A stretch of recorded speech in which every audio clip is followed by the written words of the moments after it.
जैसा कि हम परसेंटेज देख रहे थे, तो आइए हम लोग परसेंटेज में कुछ नए तरह के सवाल देखते हैं जो थोड़ा डिफरेंट तरह के या अलग टाइप के सवाल देखते हैं उनको कैसे किया जाता है। हालांकि इन सवालों को करने के कई तरीके हैं, जैसे x मान के या 100x मान के, लेकिन हम इनको एक छोटे तरीके जिसको कि वेन डायग्राम, क्या वेन डायग्राम मेथड बोलते हैं, हम उस वेन डायग्राम मेथड से इन सवालों को सॉल्व करेंगे। ठीक है, तो सवाल क्या कहता है, आप पढ़िए।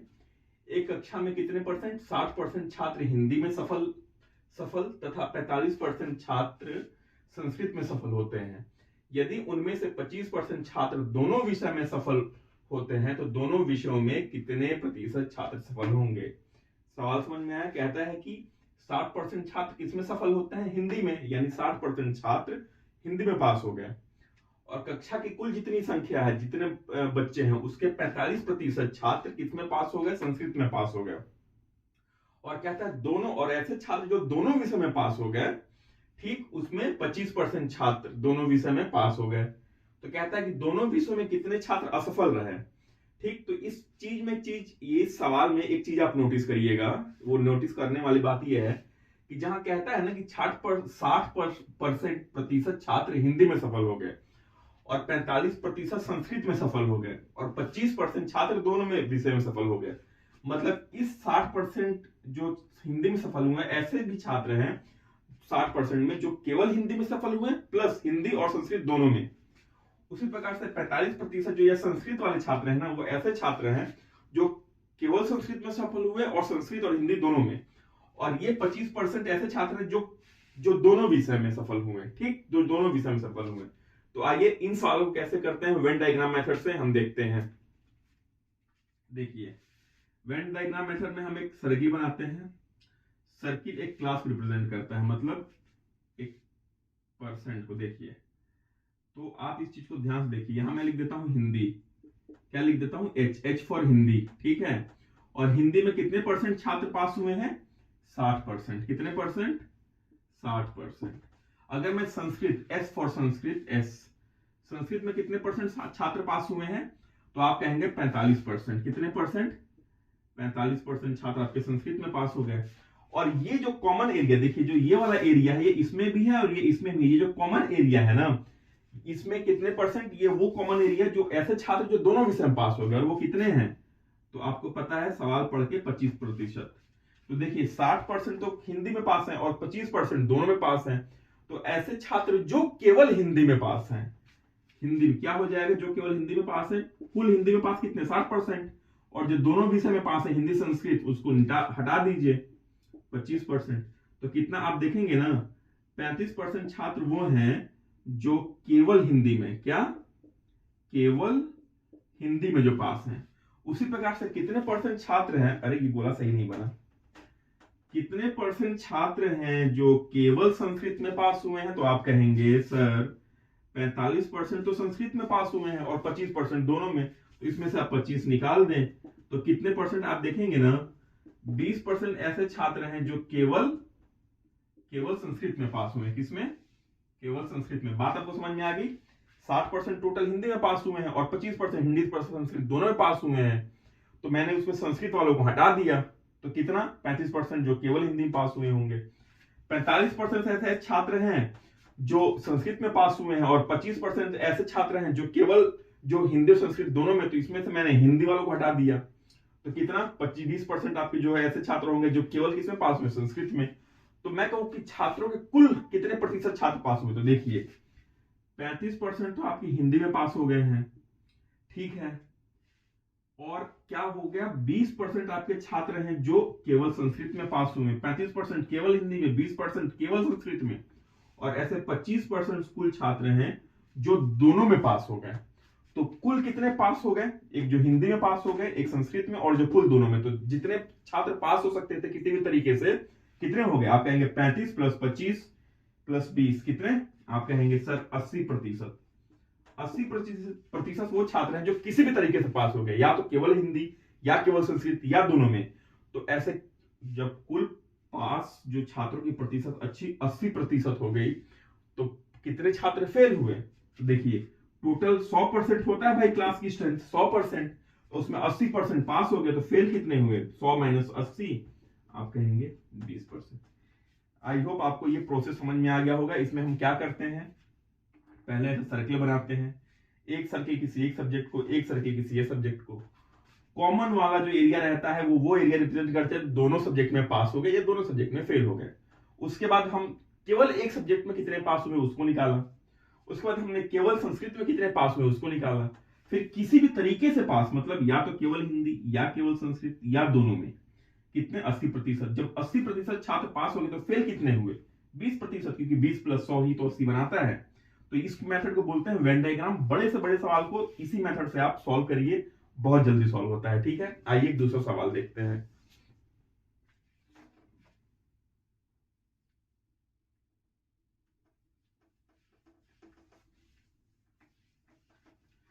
ठीक है, दूसरा सवाल क्या कहता है कि एक परीक्षा में 70% प्रतियोगी अंग्रेजी में, एक परीक्षा में, यहाँ कक्षा की जगह परीक्षा कर देता हूं मैं।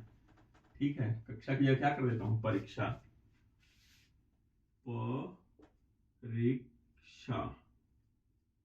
एक परीक्षा में कितना, 70% छात्र जो हैं अंग्रेजी में, 70% छात्र जो हैं कितने, 70% छात्र कितने, छात्र अंग्रेजी में, या हिंदी की जगह इंग्लिश कर लीजिए, अंग्रेजी, अंग्रेजी में, तथा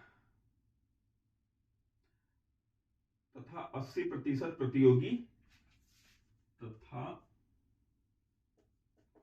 80% छात्र किसमें, गणित में, अंग्रेजी और गणित। एसएससी सीरियल के दो स्तंभ, अंग्रेजी और गणित। ठीक है, गणित में सफल होते हैं। फिर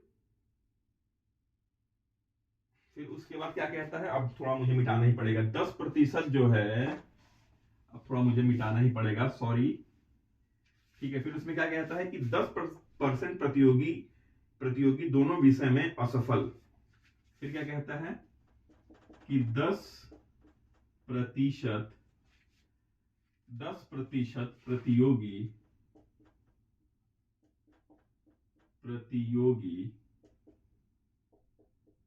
दोनों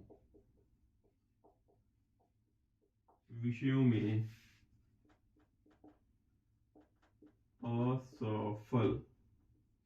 असफल 10% प्रतियोगी दोनों विषयों में असफल। यदि 144 प्रतियोगी दोनों विषयों में सफल होते हैं, फिर क्या कहता है, यदि 144 प्रतियोगी दोनों विषयों में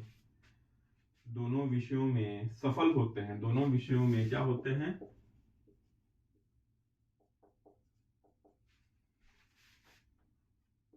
सफल होते हैं। तो सवाल में कहता है कि कुल प्रतियोगी की संख्या बताइए, प्रतियोगियों की कुल संख्या, प्रतियोगियों की कुल संख्या।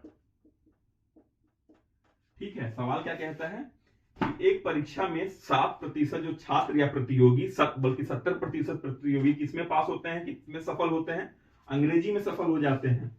और 80% जो छात्र या प्रतियोगी किसमें, गणित में सफल होते हैं। और 10% प्रतियोगी ऐसे हैं ना जो दोनों विषय में क्या, फेल हो जाते हैं, यानी 10% प्रतियोगी दोनों विषय में नहीं सफल हो पाते। ठीक है, दोनों में, ठीक है, असफल हो जाते हैं। यदि 144 प्रतियोगी, यानी प्रतियोगी की संख्या 144 है, कौन से, जो दोनों विषय में सफल हो गए, 144 ऐसे प्रतियोगी हैं जो दोनों विषय में सफल हो गए। तो कहता है कि कुल प्रतियोगियों की संख्या बताइए। मतलब एक एग्जाम है जिसमें कि 70% प्रतियोगी किसमें सफल हो गए हैं, 70% प्रतियोगी सफल हो गए हैं आपके अंग्रेजी में। और उसके बाद 80% प्रतियोगी किसमें सफल हो गए हैं, गणित में। और 10% प्रतियोगी ऐसे हैं जो किसी में सफल नहीं हो पाए। और जो दोनों विषय में सफल हो गए हैं वो कितने प्रतियोगी हैं, 144। तो कहता है कि बताइए कि कुल प्रतियोगी या छात्रों की संख्या। आइए इसको करते हैं वेन डायग्राम से। कैसे करेंगे, देखिए हमको ये नहीं पता कि दोनों में कितने, हमको ये पता है कि दोनों परीक्षा में गणित और इंग्लिश की परीक्षा में जो दोनों में पास हो गए कितने 144, वो संख्या पास है, हमें प्रतिशत तो पास है नहीं। तो मैं कहता हूं ना जो दोनों विषय में पास हो गया, देखिए जो दोनों विषय में पास हो गए, दोनों में जो पास हो गए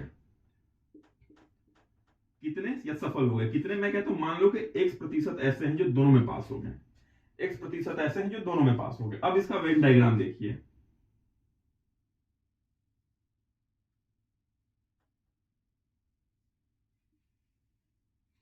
मैं अंग्रेजी को इंग्लिश लिख देता हूं ई, कितने प्रतिशत सफल हुए हैं 70%। मैं गणित को मैथ लिख देता हूं एम, और यहां कितने प्रतिशत सफल हुए हैं 80%। और जो दोनों में जो सफल हुए हैं कितने प्रतिशत, मैंने तो x% मान लिया है। तो उसके बाद आप देखिए, यहां परसेंट लिख देता हूं, तो केवल इंग्लिश में कितने सफल हो गए, आप कहेंगे केवल इंग्लिश में, टोटल इंग्लिश में 70%, और जो दोनों में सफल हुए यानी इंग्लिश प्लस मैथ और 1%, तो केवल इंग्लिश में कितने सफल होंगे, आप कहेंगे सर 70% माइनस x%। बात समझ में आ रही होगी। फिर मैं कहूं कि जो केवल मैथ में सफल हुए, आप क्या कहेंगे 80% माइनस x%, जो केवल मैथ में। तो किसी भी प्रकार से सफल जो हो गया, यानी किसी भी, यानी इंग्लिश में या तो मैथ में या दोनों में, किसी भी प्रकार से कितने सफल हो गए, तो आप कहेंगे sir 70% minus x% plus x% वो जो दोनों में सफल हो गए प्लस 80% माइनस x%। ठीक है, अब इसको कैलकुलेट करेंगे ना आप, तो कितना आएगा 150 माइनस x%, जो टोटल परसेंट 150% माइनस x%, यानी इतने परसेंट जो छात्र है वो सफल हो गए। तो असफल कितने हुए, आप क्या करेंगे 100% में से इसको घटा देंगे, सफल को कुल में से घटा देंगे, यानी जो सफल हुए 100% में से आप उसको घटा के असफल की संख्या निकल जाएगी। ठीक है, तो देखिए, और असफल है कितने 10%, तो माइनस 150 माइनस x% बराबर कितने 10%। ये 10% क्यों, क्योंकि ये मैं असफल छात्रों की संख्या निकाल रहा हूं या प्रतिशत निकाल रहा हूं, असफल छात्र, असफल छात्र का परसेंट मैं निकाल रहा हूं, कितने 10%। आप इसको सॉल्व करेंगे तो कितना आएगा x% minus 50% is equal to 10%। तो जो x% की वैल्यू आएगी ना 60% आएगी। और x% क्या है, जो दोनों में पास हो गए, यानी जो दोनों में, अब यहां देखिए जो दोनों में पास हो गए वो कितने परसेंट हो गए 60%। लेकिन कह रहा है कितने 144 दोनों में पास हुए, कितने 144 दोनों में पास हुए। तो अब इधर देखिए 60% किसको दर्शा रहा है 144 को, तो 1% कितना बराबर हो जाएगा 144/60, और 100% ही तो हमारी कुल छात्रों की संख्या आएगी, और 1% की अपनी वैल्यू निकाल ली है 144 बटा छात्र, तो 144/60, तो 100% कितने हो जाएंगे 144 बटे में 60 इंटू 100। इसको सॉल्व करेंगे ना तो आएगा कितना, कुल 240 छात्रों की संख्या कुल 240।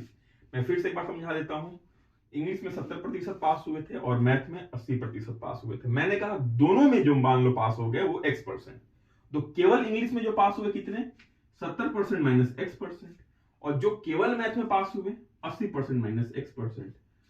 तो ये जो हमने निकाला ना, ये चीज जो किसी भी तरीके से स्टूडेंट पास हो गया, या तो एक में या दोनों में, तो देखिए जो इंग्लिश में पास हो गया कितना 70% माइनस x% वाले, x इतने परसेंट, x% जो दोनों में पास हो गया, और 80% माइनस x% ऐसे जो केवल मैथ में पास हो गया। तो टोटल जो पास परसेंट आया 150% माइनस x%।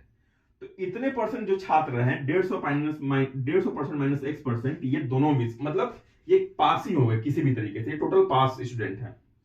तो फेल कितने हुए 100% टोटल स्टूडेंट, माइनस पास वाले को माइनस कर दीजिए, तो आपने 100% में से माइनस कर दिया कितना 150% माइनस x%। और पास जो दोनों विषय में हुए थे कितने 10%, उसको 10% से आपने इक्वेट कर दिया, बराबर कर दिया, तो यहां से आपके x% की वैल्यू निकल गई। और x% है क्या हमारा, जो दोनों में पास हो गए। यहां देखिए हमने लिखा है ना x% वो छात्र हैं जो दोनों में पास हुए हैं, तो x% दोनों में पास हुए हैं, तो यानी 60% हमारा x की वैल्यू आ गई। लेकिन 60% नहीं कह रहा है 144 छात्र दोनों में पास हुए, यानी 60% दर्शा रहा है 144 को।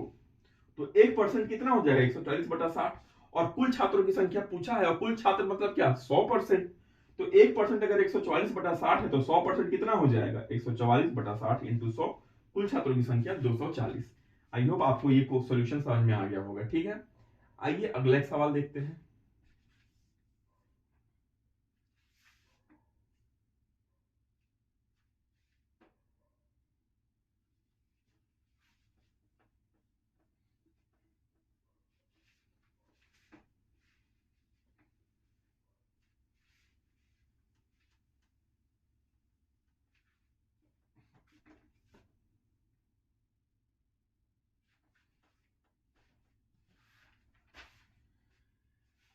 एक परीक्षा में 70% प्रतियोगी अंग्रेजी में,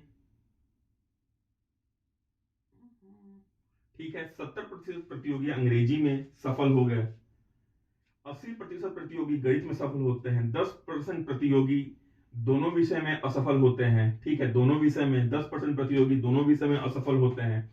यदि 84, यदि यहां 144 नहीं, यहां क्या, यदि 84 प्रतियोगी दोनों विषयों में सफल हो गए, यानी 84 प्रतियोगी, पहले कितना 144 था इस वाले सवाल में 84 प्रतियोगी दोनों विषय में सफल हो गए होते हैं, तो प्रतियोगी कुल संख्या बताइए। ये जैसा हमने पहले किया वैसे ही इस सवाल को करेंगे। क्या कह रहा है सवाल में कि 70% अंग्रेजी में सफल हो गए हैं, और 80% किसमें सफल हो गए हैं, गणित में, और 10% कुल ऐसे हैं जो दोनों में सफल नहीं हो पाए, और जो संख्या उन विद्यार्थियों की जो दोनों में सफल हो गए कितना है 84।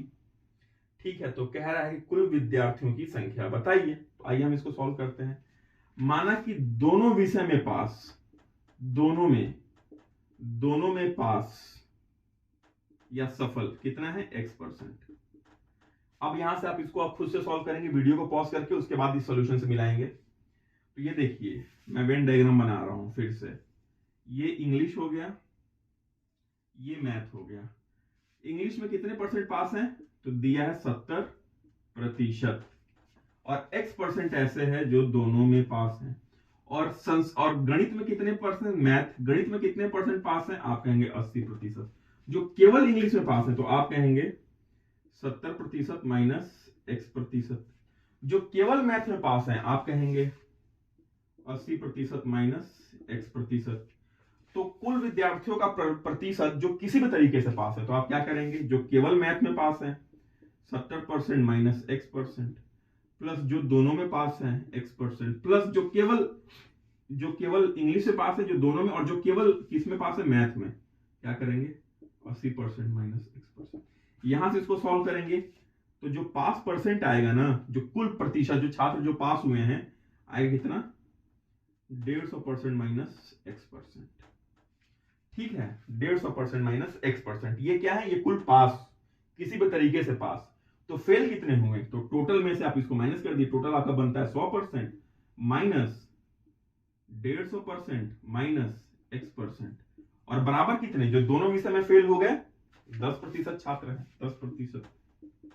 जब यहां से आप सॉल्व करेंगे ना इसको, तो x% की जो वैल्यू निकलेगी कितना 60% निकलेगी। और ये x% यानी 60% कौन है, जो दोनों में पास हो गए हैं, जो दोनों में पास हुए हैं। लेकिन कह रहा है कितने छात्र दोनों में पास हुए हैं, तो दोनों में पास हुए हैं आपके टोटल 84 छात्र। तो 60% किसको दर्शा रहा है, 84 छात्र को। तो अगर 60% 84 छात्र को दर्शा रहा है तो 1% कितने को दर्शाएगा, आप कहेंगे सर 84/60। तो कुल छात्रों की संख्या कितनी हो जाएगी, कुल छात्रों की संख्या कितनी हो जाएगी 100%। यानी कितनी, अगर 1% 84/60, तो 100% कितना हो जाएगा 100 इंटू 84/60। इसको आप सॉल्व करिए 14, तो कुल छात्रों की संख्या कितनी आएगी 140। आई होप आपको ये सॉल्यूशन समझ में आ गया होगा। ठीक, मैंने क्या किया, पहले इंग्लिश में 70% पास हुए हैं, मैथ में 80% पास हुए हैं, जो दोनों में पास हुए हैं वो x% है, जो केवल इंग्लिश में पास हुए हैं 70% माइनस x%, जो केवल मैथ में पास हुए हैं 80% माइनस x%। ठीक है, दोनों में पास कितने हुए हैं x%, दोनों में जो पास हुए हैं कितने हुए हैं x%। तो अब देखिए तो किसी भी प्रकार से पास, केवल इंग्लिश में पास, दोनों में पास, प्लस मैथ में पास। ठीक है, तो टोटल पास कितने होंगे 150% माइनस x%। फेल कितने होंगे 100% में से पास वाले को घटा दीजिए तो 10%। इसको इक्वेट कर दीजिए, जब यहां से सॉल्व करेंगे ना बच्चों तो x% की वैल्यू आएगी आपकी कितनी 60%। लेकिन एग्जाम में क्या क्वेश्चन में क्या कह रहा है कि 60% बच्चे नहीं पास हुए, 84 बच्चे हैं। 60% किसको दर्शा रहा है 84 को, तो 1% किसको दर्शाएगा 84/60 को। ठीक है, तो 100% किसको दर्शाएगा 84 इंटू 100 इंटू 84/60, और ये 100% क्या है कुल छात्रों की संख्या, कुल छात्रों की संख्या आ गई आपकी 140। समझ में आ गई बात आपको। आइए एक और सवाल करते हैं।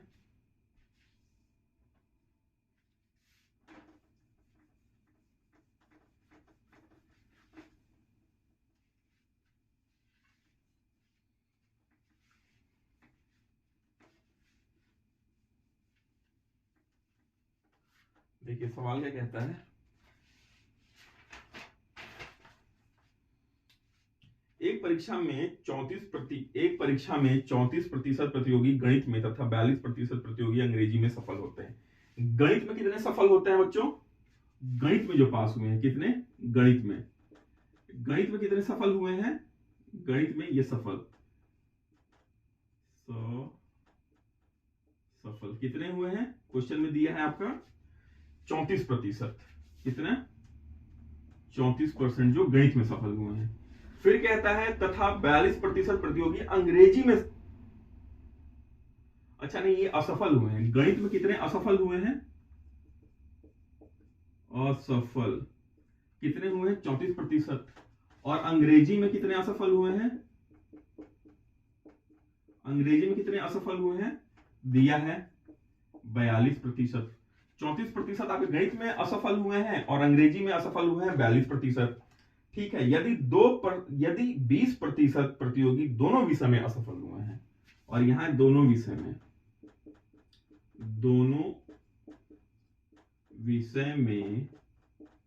असफल, दोनों विषय में असफल कितने हैं बच्चों 20%। दोनों विषय में असफल कितने हैं 20% हुए हैं। तो कितने प्रतिशत प्रतियोगी छात्र दोनों विषय में सफल हुए हैं, पूछा है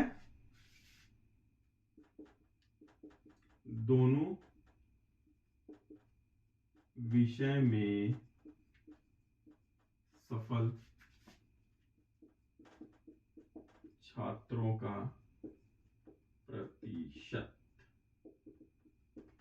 सवाल समझ में आ गया आपको क्या कह रहा है। सवाल में कह रहा है कि गणित में कितने असफल हुए हैं 34%, अंग्रेजी में असफल कितने हुए हैं 42%, और दोनों विषय में जो असफल हुए हैं 20%। तो कह रहा है कि बताइए कितने प्रतिशत छात्र दोनों विषय में सफल हो गए। इसको उसी वेन डायग्राम से करेंगे। देखिए गणित को मैं मैथ लिख दूंगा और यहाँ कितने असफल हुए हैं 34%, और अंग्रेजी को मैं ई लिखूंगा। यहां कितने असफल हुए हैं 42%, कितने 42%। ठीक है, अब मैं यहां एक वेन डायग्राम बनाऊंगा, इसको और इसको। ठीक है, अब देखिए जो दोनों में असफल हो गए कितने 20%, तो आपके 20% ऐसे छात्र हैं जो दोनों विषय में असफल हुए। तो जो केवल मैथ में असफल हुए कितने छात्र हो गए, आप जो केवल मैथ में, तो आप कहेंगे सर 34% माइनस 20% कितने 14% छात्र जो हो गए ना आपके मैथ में असफल हुए, केवल मैथ में असफल। जो केवल इंग्लिश में असफल हुए आप कहेंगे सर 42 माइनस 20%, तो कितने 22% ऐसे छात्र हो गए जो केवल इंग्लिश में असफल हुए हैं। तो जो टोटल असफल यानी टोटल प्रतिशत असफल छात्रों का जो किसी भी प्रकार से असफल हुए हैं, तो इंग्लिश मैथ में कितने असफल हुए हैं आप देखेंगे 14%, इंग्लिश में और दोनों में कितने असफल हुए हैं आप देखेंगे 20%, और जो इंग्लिश में असफल हुए हैं आप कहेंगे 22%। तो किसी भी मतलब टोटल असफल कितने प्रतिशत छात्र हो गए, आप इसको जब जोड़ेंगे ना तो आपको आएगा 56%। कितने 56% छात्र आपके क्लास में असफल रह गए, या तो केवल मैथ में या दोनों में या केवल इंग्लिश में। तो सफल कितने हुए, तो आप कहेंगे सर 100% माइनस 100% में से आप असफल का प्रतिशत माइनस कर दीजिए। तो 100% में मैंने 56% माइनस कर दिया, तो कितने 44% छात्र ऐसे थे जो दोनों विषय में क्या हो गए, दोनों विषय में सफल हुए। ठीक, तो आई होप आपको इस प्रकार के क्वेश्चन समझ में आ गए होंगे कि ऐसे कैसे करते हैं वेन डायग्राम से। आपको, मुझे पता है आप लोग अभ्यस्त होंगे या प्रैक्टिस आपकी होगी वो x या 100x मान के, लेकिन अगर आप ये मेथड को समझ गए ना तो बड़े से बड़े सवाल को आप चुटकियों में सॉल्व कर लेंगे और आपका बहुत समय बचा के देगा। ठीक है, तो जो अगला टॉपिक आने वाला है वो प्राइसिंग वाला, जो कंजप्शन और प्राइसिंग का इतने परसेंट अगर प्राइस बढ़ा दिया तो कितना प्रतिशत उसके कंजप्शन यानी भुगतान में, उपभोग में सॉरी, कमी करनी पड़ेगी। इस टाइप के जो सवाल होते हैं ना, अब हम अगले वीडियो में वो सवाल करेंगे। ठीक, तो आज के लिए इतना है।